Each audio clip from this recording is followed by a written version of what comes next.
ideas that I was looking at in my thesis, my master's thesis in historic preservation at Boston Architectural College. It was called Deconstructing the Culture of Demolition. Okay. So, like Allison, when I came to historic preservation, I had a really holistic view, kind of coming more out of sustainability, of like, I went to historic preservation school because I thought it was a better, more sustainable way to look at buildings than going to school for sustainable design. Because I felt like all the new materials that were coming out weren't addressing the real problem that I saw. So I decided to go to school for historic preservation. But when I got there, I found out that this picture was not producing the same effect for preservationists as it was for me. I look at this picture and I'm like, these things are not the same. This is really obvious. That's destruction and this is saving. Like, those aren't the same. But for preservationists, neither of these register as something that looks like preservation to them, because it's not the current format.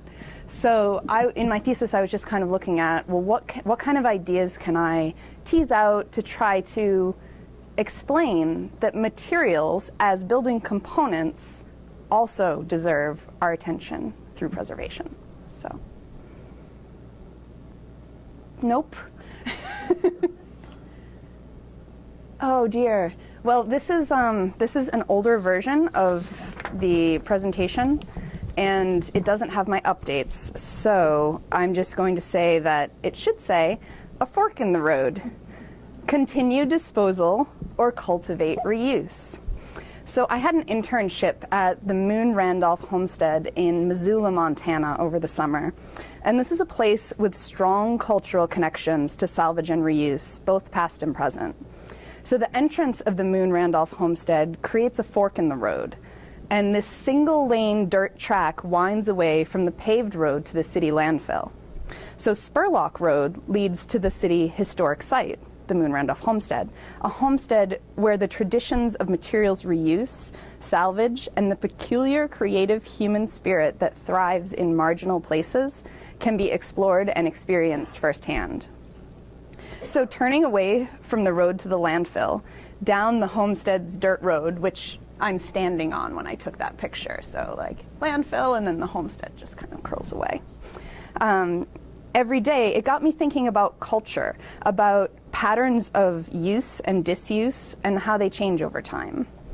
When the Moon Randolph Homestead was founded in 1889, the ethic of reuse was an inescapable fact of life in the pioneer West. It was a skill of survival. It wasn't until the 1930s that the landfill was built, giving the people of Missoula an outlet to dispose of their waste. Yet, the homestead offers ample evidence that the Randolphs, who owned the property when the landfill was built, were not any more inclined to throw things away.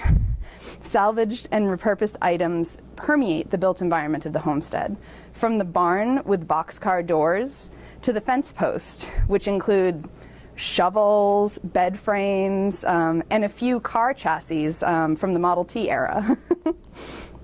So this ethic is continued in the stewardship of the property today. The winch shed, which is shown there, was recently rebuilt. Its roof replaced with tin interior ceiling tiles salvaged from the deconstructed Missoula Mercantile. These tiles were an in-kind replacement of the existing roof, which was originally salvaged from a building that burnt down in Missoula around 1900.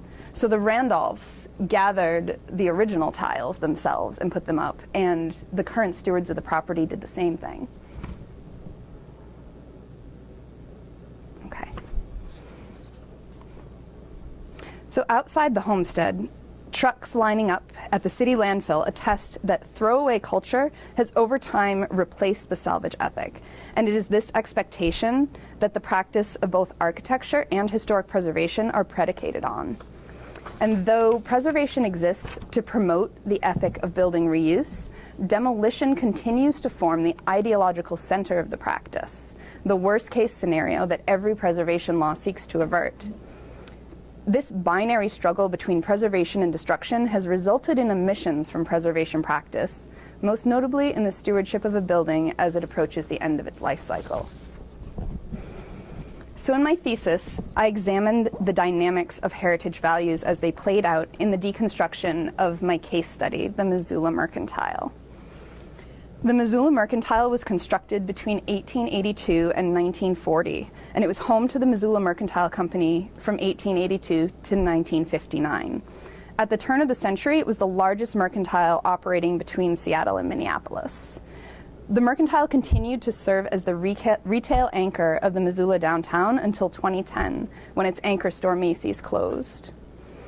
Octagon Partners, which is a development firm, acquired the Merc, as it's affectionately known in Missoula, in 2011, planning to renovate it and reuse the building under the Historic Tax Credit Program. They were unable to find tenants or financing for this project, however, and the building was listed for sale again in 2013. From 2013 to 2016, more than 20 buyers looked into the Merc, spending a combined total of over $1 million on due diligence assessments for the building. In March of 2016, Homebase Montana filed for a historic preservation demolition permit from the Missoula Historic Preservation Commission. So this is where we kind of dial down from the state and federal level of preservation to where the actual laws are implemented about whether buildings stay or go. And that's at the local level. So we're talking about a Historic Preservation Commission here, which is elected members of the community. They come together, and it's their job to enforce preservation law. So the Historic Preservation Commission conducted public hearings on this issue. And it was very contentious. And the community was nearly unanimous. They did not want this building to come down, and they were extremely offended by the proposition. So the Historic Preservation Commission denied the application for demolition. And they said that on the grounds that the developer had not adequately explored the potential for reuse. But they were overruled by the city council, and this decision was immediately challenged in court by a preservation organization, who was overruled by the court, and the city council decision was upheld. So in the end, the developer was granted approval with conditions: the preservation of the pharmacy block, which you see that kind of pink, salmon pinkish color, and it's also behind in the black and white. So that corner of the building, they were told to preserve. They were to fully document the building, deconstruct it, and use the reclaimed materials to create a museum to the former mercantile within the new building. Yes. So despite the success of material salvage and reuse through the deconstruction of the Missoula Mercantile, there were many elements of this project that could have been improved. And I'm sure some of you can see some of those improvements that could have been made by looking at this building that's being constructed here.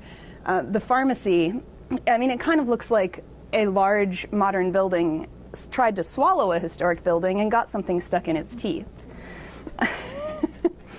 It's not the most sensitive restoration solution. And that had reasons, and it had reasons in the way that the law was written and the way that the process unfolded through the Historic Commission. Though the city pushed for a full deconstruction of the building, the developer was able to negotiate for a partial deconstruction. The process not only cost more in the end than the full deconstruction would have, it jeopardized the structural integrity of the pharmacy block portion of the building, which was specified for reuse, and resulted in many salvageable materials being thrown into dumpsters rather than saved. And when I talked to people in Missoula, that was the thing about the deconstruction that angered them the most. Once they understood that they couldn't save this building, they really wanted those materials. And when they saw them in dumpsters, they got really angry. Some of them started raiding the dumpsters. It caused a lot of tension in the community, and it was really unnecessary. It was demoralizing, it was damaging to the environment, and it was a disservice to one of Missoula's most significant buildings. So this entire process was highly divisive. And this was, as I mentioned, partly due to the legal framework the Historic Preservation Commission was operating within. They were tasked specifically with assessing the potential reuse of the building and either approving or denying the demolition permit. The HPC in this case had no power to attach conditions to their approval.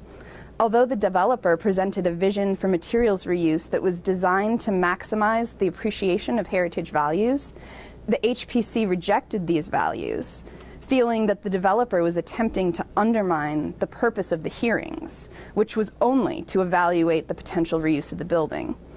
The format of the hearings pitted one preservation strategy against another, which is not how the spectrum of preservation treatments outlined in the Secretary of the Interior Standards is designed to operate. So the case of the Missoula Mercantile was a devastating loss for the Missoula preservation community. It caused the resignation of the HPO and several HPC members. But while most of the preservation community perceived the deconstruction as a total loss, as they would with demolition, the community at large demonstrated high levels of interest in the salvage items that became available through deconstruction. So despite the conflict between heritage values in whole building reuse versus salvage, the Missoula HPC has since rewritten their historic buildings demolition permit ordinance, and as of July 2018, mandating full deconstruction of historic buildings as a mitigation strategy when other preservation efforts fail. In effect, they have converted their demolition delay ordinance into a deconstruction delay ordinance. So this anticipates the worst case scenario of building removal, and by taking away the option of demolition, the Missoula HPC ensures that moving forward, even if a historic building cannot be preserved, its materials will be. Including provisions for deconstruction in preservation law ensures that in the future, the HPC will remain at the table through the entire process, negotiating a solution that holds developers accountable to the highest preservation and deconstruction standards. This law specifies the proper place of deconstruction within the spectrum of preservation treatments as an option that can be considered only after the reuse of the building has been ruled out. Whoops. Okay. So preservationists struggle to understand the difference between demolition and deconstruction, so I used the case of Missoula to identify heritage values I observed through the deconstruction process. I found that the deconstruction of the mercantile successfully saved historic materials from destruction. Some of these materials were used for in-kind repairs of historic structures at the Moon Randolph Homestead as well as the local high school. Local deconstruction crews gained experience on the largest deconstruction ever undertaken in the Missoula area, promoting knowledge of traditional construction techniques in the workforce. This high-profile project fostered the culture of reuse in Missoula by raising awareness of preservation issues for both building and materials reuse.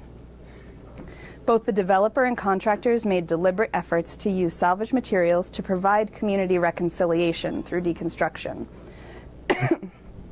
holding community events, making donations to local historic properties, and constructing a museum on the site of the former mercantile with salvage materials. The visible use of materials salvaged from the mercantile throughout the community in private and public projects served to increase the appreciation of historic resources in the community, keeping the memory of the building alive when only a small portion could be preserved in place. So what you see here, excuse me, are pictures from a blog entitled Baltimore Brick by Brick, and this is put together by Max Pollock. He's a deconstruction contractor, and he photographs the deconstructions as they're happening. These are from some 1900 row houses in Baltimore that were deconstructed to clear blight. So he documented them as they came down and really pulled out, he has a wallpaper archive, a framing section, as well as local history of residents, former residents.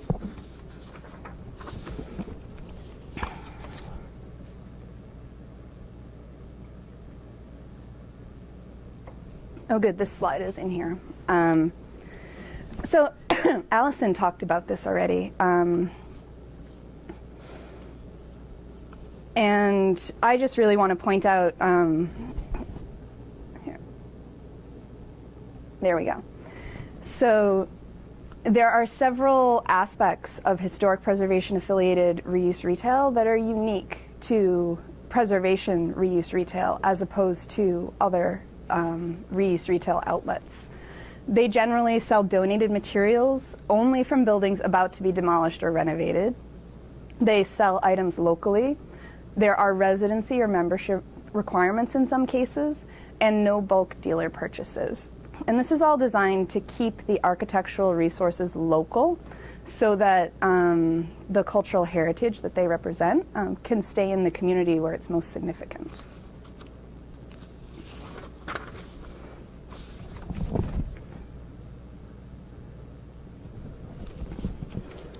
So my thesis concluded with recommendations for promoting deconstruction within historic preservation practice.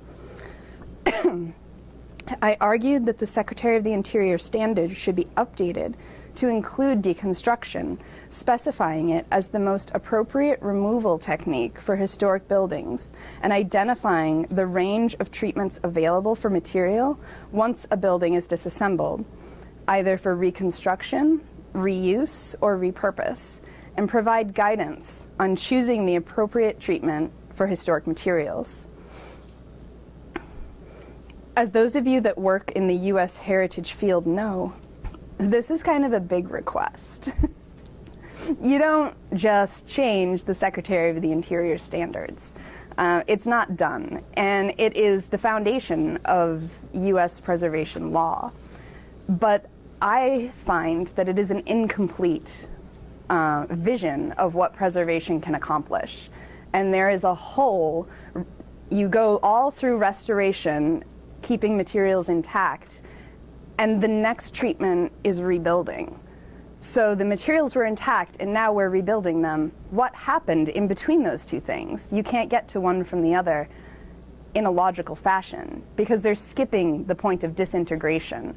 And I think if we add the disintegration to our management philosophies, it becomes more of a sustainable systems outlook.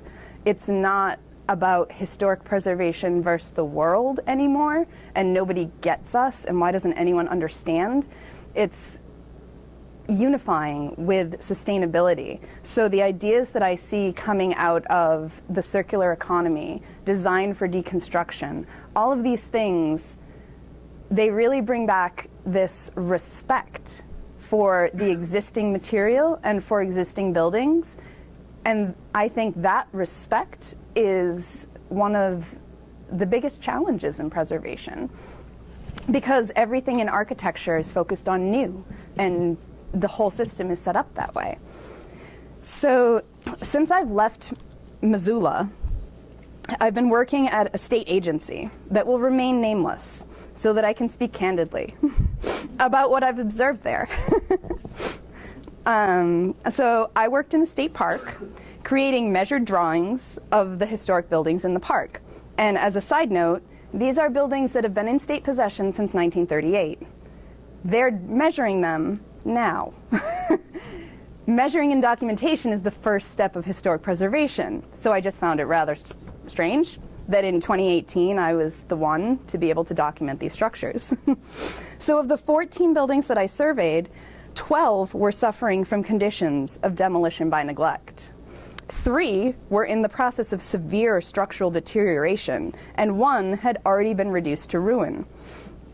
In examining conditions reports at the regional level, so this is like a county within a state, above municipality, but below state level, I found that over 30% of the buildings at state historic sites were suffering from structural decay due to roof failures, while 55% had paint conditions so poor that bare wood was exposed to the elements.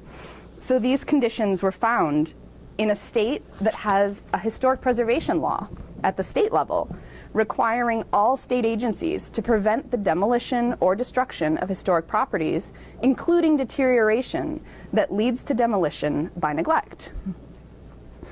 So I found the Historic Preservation Office at this agency woefully underfunded, and its historic preservation maintenance crew was disbanded, and years of abysmal conditions reports had been ignored.